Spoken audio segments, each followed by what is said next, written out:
দর্শক সকলকে এসএম নিউজের পক্ষ থেকে স্বাগত। আমি এখন আলমডাঙ্গা পৌর মোটরসাইকেল হাটে আলমডাঙ্গা পৌর টার্মিনালে জমজমাট সর্ববৃহৎ পুরাতন মোটরসাইকেল হাট। সড়কের দুর্ঘটনা বাড়লেও কমছে না এর ব্যবহার।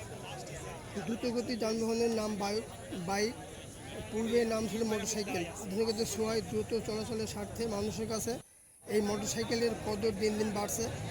এতে দ্রুতগতির যানবাহনের কাছে হার মানছে মানব জীবন, বেড়েছে দুর্ঘটনা, মরছে মানুষ, তবুও কমছে না এর ব্যবহার। এত কিছুর পরও বাইকের চাহিদা দিন দিন বেড়ে চলেছে সমাজের সামর্থ্যবান ব্যক্তিবর্গের সহ তরুণদের কাছে। এরা প্রতিনিয়ত বাইক করে ছুটে চলেছে বাইকের বিভিন্ন শোরুম ও হাটগুলোতে। বলছিলাম দ্রুতগতির যানবাহন মোটরসাইকেলের কথা। চুয়াডাঙ্গা জেলার আলমডাঙ্গা শহরের রেল স্টেশনের নিকটবর্তী আলমডাঙ্গা চুয়াডাঙ্গা মহাসড়কের পূর্ব পাশে পৌর বাস টার্মিনালে পুরাতন মোটরসাইকেলের হাট। দেশের পশ্চিমাঞ্চলে জমজমাট এই সর্ববৃহৎ হাটটি প্রতি শুক্রবার বসে। ব্যবসায়ীরা জানান, প্রতিটি হাটে প্রায় 700 থেকে 800 মোটরসাইকেলের উপস্থিতিতে প্রায় 100 থেকে 150 পর্যন্ত মোটরসাইকেল বিক্রি হয়ে থাকে। এ সময় 200 ব্যাপারীদের আনাগোনায় প্রায় 1 কোটি টাকা লেনদেন হয়ে থাকে। মাত্র 10,000 টাকা থেকে 3 লাখ টাকায় মানসম্মত মোটরসাইকেল পাওয়া যায় এই হাটে। হাটের দিন দুপুর 2টা থেকে 7টা পর্যন্ত বিভিন্ন এলাকা থেকে ক্রেতা বিক্রেতা ও দর্শনার্থীদের উপস্থিতিতে জমে ওঠে পুরাতন মোটরসাইকেলের বিশাল হাট।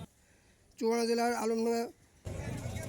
আলমডাঙ্গা দামোদর সদর, জীবননগর ও দামোদা উপজেলার প্রত্যন্ত অঞ্চল সহ পার্শ্ববর্তী মেহেরপুর, কুষ্টিয়া, রাজবাড়ী, ঝিঙেদা, মাগুরা, যশোর, নড়াইল, সাতক্ষীরা, বাগেরহাট, খুলনা সহ রাজধানী ঢাকা শহর থেকে বিভিন্ন ক্রেতা বিক্রেতারা আসেন তাদের ব্যবহৃত পুরাতন মোটরসাইকেল কেউ বিক্রি করতে বা কেউ ক্রয় করতে।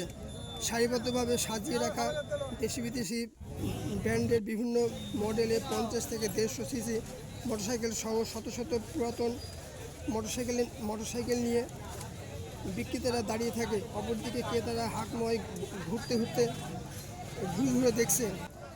পছন্দ হলে শুরু হয় দর কষাকষি। অন্যদিকে অনেকেই পুরাতন বাইক ক্রয় করে বিক্রি করছে এই হাটে। আজ এই পর্যন্ত, ধন্যবাদ।